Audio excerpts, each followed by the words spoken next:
মহান স্বাধীনতা ও জাতীয় দিবস, বঙ্গবন্ধুর স্বপ্নের সোনার বাংলা বিনির্মাণ এবং যুদ্ধ অপরাধীদের বিচার সম্পন্ন করার দৃঢ় অঙ্গীকারে জাতি উদযাপন করছে দিবসটি।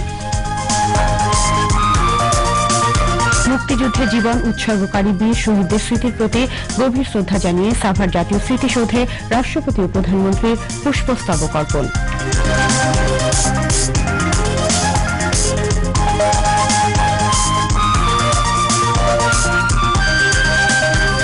নতুন প্রজন্মকে আগামীর উন্নত বাংলাদেশ পরিচালনার যোগ্য হয়ে গড়ে উঠতে হবে, শিশু কিশোর সমাবেশে বললেন প্রধানমন্ত্রী শেখ হাসিনা।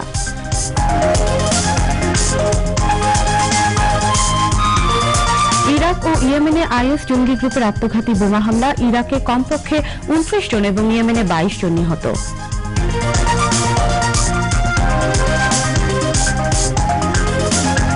এবং টি-20 বিশ্বকাপে আজ নিজেদের শেষ ম্যাচে ইডেন গার্ডেনে নিউজিল্যান্ডের বিপক্ষে মাঠে নামবে বাংলাদেশ।